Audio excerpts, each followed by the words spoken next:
thank you for your presentation, and good morning to everyone. First of all, a brief disclaimer that my paper is actually part of the theoretical framework of my thesis, so I apologize if it's a little bit dense at times. But I will give a more practical example of this theory by the end through the novel The Long Way to Small Angry Planet. So today I'll be discussing a broad topic, which is the relationship between science fiction and myth, specifically regarding the quintessential form of science fiction, which is space opera. So what exactly is the link between myth and science fiction? Well, to answer this, we first need to define what we understand as myth in the first place. So for this, I'm moving away from more formalist definitions of myth as narratives depicting or explaining natural events or social or religious customs of a specific people. And I'm understanding myth in its sense of mythos or a narrative that carries cultural meaning.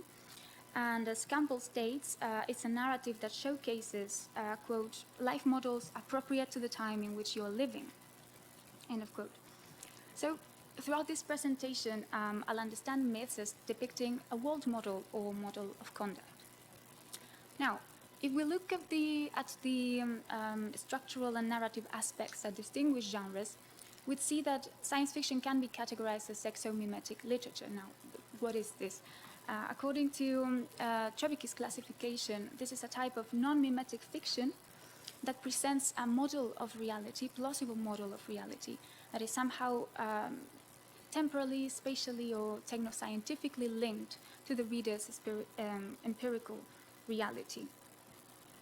He also states that just like dystopias and second world fantasies, science fiction is concerned with the verisimilitude of this model and also creates models that, quote, elaborate on various ontological, metaphysical, philosophical, social, scientific, or ethical issues of specific socio-historical contexts. So we could contend that science fiction is concerned with this plausibility, but also with the ethical and social implications of these types of innovations, such as faster than light travel or extraterrestrial life.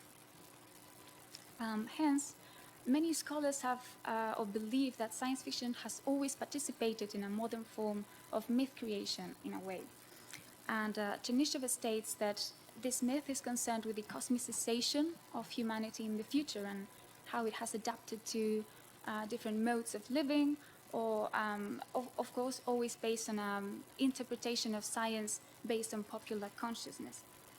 And it is because of this that scholars such as Lombardo have named the genre as an evolutionary mythology of the future. Now, I believe that space opera is particularly well suited to analyze this mythologization of the future, especially regarding some issues that were brought yesterday in the Avatar panel, specifically with the whole space colonialism issue, since it has carried heavy imperialist connotations since the beginning of it in the early 1920s. So in the last couple of decades, many scholars have tried to disprove the belief that space opera lacks a narrative structure of its own and instead borrows it from different genres. However, this is partly not, but partly true assumption, since it does borrow or use some structures and topics and archetypes from the literary predecessors, which are mainly the romance, the future war story, and the adventure tale.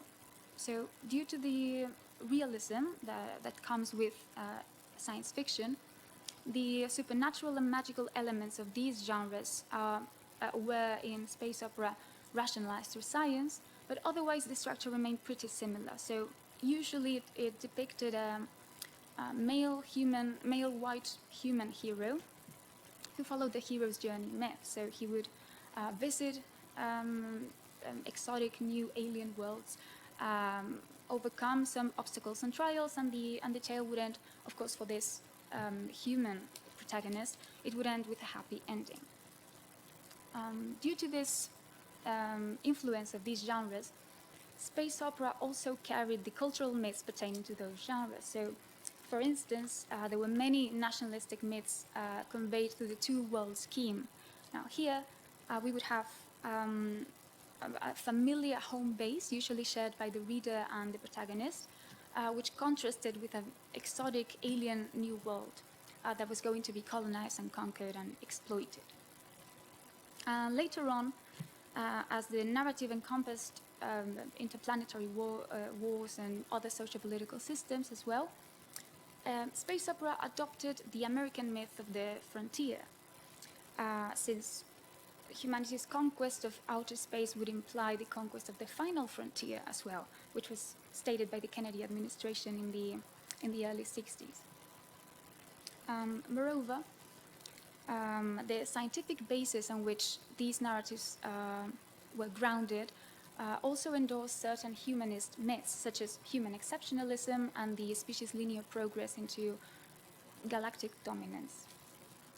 However, after the Second World War, and specifically during the civil rights and feminist movements of the 60s and 70s, there was a slight change within the genre to represent plurality and diversity. So many authors were opting to approach concepts such as gender or disability in a more inclusive way and leave behind these pro-military and imperialist past narratives. In Britain, this gave rise to what is known as the new space opera, where these previous topics were reformulated from leftist and critical perspectives. But it also gave rise to what I'll be talking about later on, which is the motif of the spaceship crew as a free-floating, self-contained community that is autonomous from Earth's constraints or other human basis constraints. And the plot is focused instead on personal relations and conflicts.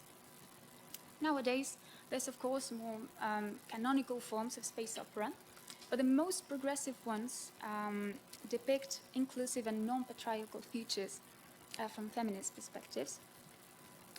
But it is worth mentioning that there's also an influence due to climate change and also the technological transcendence posed by the singularity, whereby many authors have changed this image of the new frontier for no frontier at all, since this myth of human expansionism has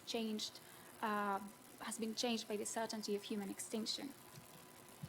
Now, the novel I'm going to talk about now, I believe, is a prime example of this second wave of space opera, and it is the first installment of Becky Chambers's Wayfarer series called The Long Way to Small Angry Planet. In this novel, we follow the life of a multi-species spaceship crew that you can see there, who build wormholes through space. That is their job. The crew includes 5 human members, 3 alien members, and also a sentient AI who controls the ship and who's sadly not depicted there. And while integrated into a grander narrative of interspecies warfare and many economical and political conflicts, the plot is mainly character-driven, and as the title suggests, focuses on the long way rather than the small angry planet to where they have to travel. So, how does this novel undermine the myths that I've been talking about until now? I would argue that it does so by implementing certain tenets found within philosophical posthumanism, which is a current, more and more common nowadays within contemporary feminist science fiction. As Ferrando states, and very broadly speaking, because I don't want to extend myself, its main principles are post-anthropocentrism, that is, situating humankind not at the center nor above non-humans, post-dualism, which implies disregarding Western dualist semiotics, negative dialectics, hierarchies, etc., and instead embracing relational ones. And lastly, posthumanism itself, that is acknowledging, but at the same time deconstructing this image of the human that has been, the human as a perfect and complete being that has been endorsed since the Enlightenment, basically. So this is how it is applied in the novel. Firstly, the myth of the final frontier is completely debunked by the setting of the story. So The novel is set in a future where many sapient, that is what they call them, sapient species have created a galactic alliance to which humans are the latest and least influential addition. Now, of course, this showcases the falseness of the human exceptionalism myth and the humans' evolutionary or progressive evolution in the future. Instead, as I mentioned before, this is just a grander narrative within which to explore the ontological and epistemological diversity of the characters. And I believe that this diversity embodied by the crew challenges some essentialist perceptions of non-human sentience that was very predominant in the past. Because the alien other doesn't exist here to reassert the human character's self-identity through these types of hierarchies or negative dialectics. And instead, it is just identity is presented in relational terms, and collaboration and communication are endorsed, even at a discourse level, since I think, yeah, they all share narrative voice at some point or another. At the same time, this plurality also shows the arbitrariness of many hegemonic myths, such as the cis heteropatriarchal social norms. Through the interactions between the characters, we can see several very nuanced critical approaches towards many sociocultural myths, such as family structures, modes of companionships, and what constitutes a living sentience. For example, there's an alien species conception of family in terms of hatch, feather, and house, separate groups, which directly challenges the hegemony of the nuclear family. There's also many interesting approaches towards gender, intimacy, sexuality, to motherhood as well, and to non-organic sentience represented by the ship's AI. Furthermore, I believe the novel gives voice to communities in the margins, so those who have been previously left out of this human category throughout history, which is the racialized, queer, and disabled other. In fact, there's a very interesting article by Hermida Ramos who states that, who suggests that this novel might be categorized as hope punk, which is, hope punk is a genre where hope and vulnerability are used as means of resistance by these types of communities in order to challenge hierarchical structures of power and give voice to these people. So she specifically analyzes the chosen family trope within the novel and how it relates to the LGBTQ plus community. So going back to Campbell, who states that one of the main functions of myth is, quote, to validate and maintain certain sociological systems, a shared set of rights and wrongs, proprieties or improprieties. I would argue that this novel depicts a social and ethical system that favors the creation of safe spaces for these types of subaltern or non-hegemonic identities to flourish and to be accepted.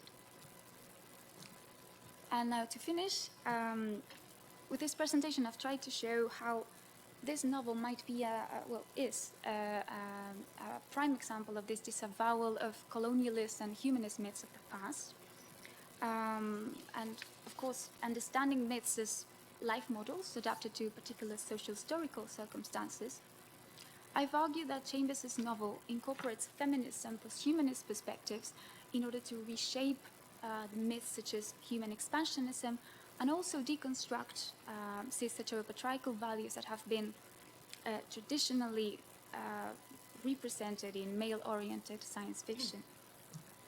So to conclude, I believe that this allows us to reflect on how important contemporary character-driven space opera might be in order to create modern and gentler and collaborative mythologies of the future that validates these the experiences of people in the margins. So these are the works I've cited, and thank you for your attention.